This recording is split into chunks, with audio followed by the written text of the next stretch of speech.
ফ্রেশাররা যেভাবে প্রফেশনাল মানের সিভি তৈরি করবেন, আজ আমি যে সিভি ফরম্যাট নিয়ে আলোচনা করব, যদি আপনারা সেভাবে তৈরি করতে পারেন তাহলে ইন্টারভিউতে কল পাবেন ইনশাল্লাহ। এবং ভিডিওর শেষে আমি আপনাদের একটি প্রফেশনাল মানের সিভি ফরম্যাট দেখিয়ে দিই। দেখেন, আমাদের ভিতরে অনেকেই আছেন যারা অনার্স মাস্টার্স শেষ করার পরও জানেন না কিভাবে প্রফেশনাল মানের সিভি তৈরি করতে হয়। ফলে কম্পিউটার দোকানে গিয়ে রেডিমেড সিভি প্রিন্ট করে বিভিন্ন জায়গায় ড্রপ করতে থাকেন, কিন্তু কোনো ইন্টারভিউতে কল পান না। কল পাবেনই কি করে? আপনি তো নিজেই জানেন না আপনার সিভিতে কি আছে বা কি থাকা দরকার। আজ আমি যেভাবে বলবো সিভি ঠিক সেভাবেই তৈরি করবেন। সিভিতে অতিরিক্ত কালার বা ডিজাইন ব্যবহার করবেন না। অতিরিক্ত কালার এবং ডিজাইনযুক্ত সিভি এইচআর ডিপার্টমেন্ট শর্ট লিস্টে রাখতে চান না। চেষ্টা করবেন সিভিটি সাধারণভাবে তৈরি করতে এবং সিভিটি যেন তথ্যবহুল হয়। চলুন এবার সিভির ভিতরে কিভাবে কি লিখতে হয় তা নিয়ে আলোচনা করি। প্রথমে একদম উপরে আপনার নাম লিখবেন। ডান দিকে পাসপোর্ট সাইজের একটি প্রফেশনাল ছবি বসাবেন। বাম দিকে আপনার নামের নিচে আপনার বর্তমান ঠিকানা, আপনার ফোন নাম্বার, আপনার মেইল অ্যাকাউন্ট এবং আপনার এনআরই নাম্বারটি দিয়ে দিবেন। এবার বসাবেন আপনার কেরিয়ার অবজেক্টিভ। কেরিয়ার অবজেক্টিভ কি আসলে?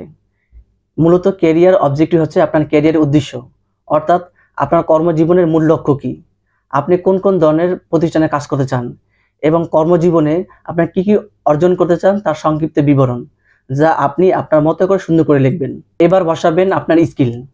আপনি তো নতুন, আপনার কোনো কাজের অভিজ্ঞতা নাই, তাহলে কি স্কিল দিবেন? আপনি নতুন হিসাবে এমন স্কিল দিতে পারেন, ধরুন আপনি কম্পিউটার পারেন।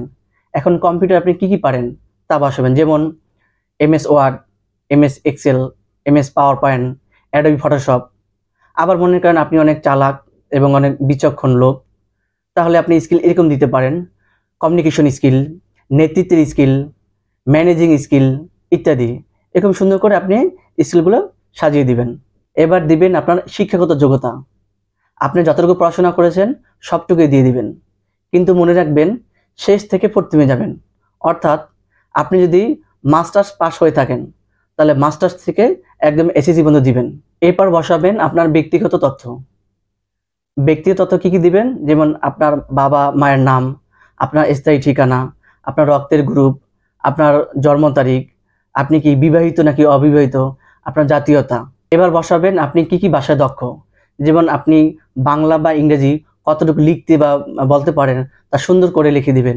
এর পাশাপাশি যদি আপনি হিন্দি উর্দু পারেন তা আপনি সংযুক্ত করতে পারেন। এরপরে বসাবেন আপনার রেফারেন্স, অর্থাৎ আপনার বিষয়ে যারা চিনে জানে এবং আপনার বিষয়ে ভালো বলবে এমন দুজন ব্যক্তির নাম, পদবি এবং মোবাইল নাম্বার বসাই দিবেন। এরপর একদম নিচে বাম দিকে আপনার সিগনেচার এবং তারিখ দিয়ে দিবেন। বেশ, হয়ে গেল একটি প্রফেশনাল মানের সিভি। চলুন আমি যে ভিডিওর শুরুতে বলেছিলাম আপনাদের একটি প্রফেশনাল মানের সিভি ফরম্যাট দেখাবো, চলুন এবার আমরা তা দেখি। দেখুন, এটা হলো প্রফেশনাল মানের একটি সাধারণ এবং তথ্যবহুল সিভি। দেখুন, সিভির প্রথমে একদম সব উপরে আমি নাম রেখেছি এবং ডান দিকে পাসপোর্ট সাইজের ছবির একটা ঘর রেখেছি। বাম দিকে রেখেছি page and address, mobile number এবং মেইল নাম্বার এবং আপনার এনআরই নাম্বার। এর নিচে আছে কেরিয়ার অবজেক্টিভ, এরপর আছে স্কিল, এরপর আছে একাডেমিক কোয়ালিফিকেশন। এটা প্রথম পেজ। সেকেন্ড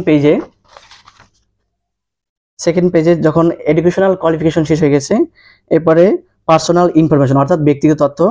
এরপরে আমি দিয়েছি কম্পিউটার স্কিল এখানে আলাদাভাবে না দিলে হয়, যদি আপনি প্রথমেই উল্লেখ করবেন। এরপরে তৃতীয় পেজে আমি এখানে রেখেছি ল্যাঙ্গুয়েজ স্কিল, যেটা এরপরে দিবেন আপনি সেলফ অ্যাসেসমেন্ট। এরপরে আপনার রেফারেন্স, যেটা আমি পূর্বে বলেছিলাম। এরপরে ডিক্লারেশন দিলে হয় না দিলে হয়, এবং বাম দিকে সিগনেচার এবং তারিখ। তো যদি আজকে ভিডিওটি ভালো লেগে থাকে এটা লাইক করবেন এবং এরকম শিক্ষামূলক ভিডিও পেতে পেজের সাথে থাকার জন্য পেজটি ফলো করে রাখুন। ধন্যবাদ, আবার দেখা হবে নতুন কোনো ভিডিওতে।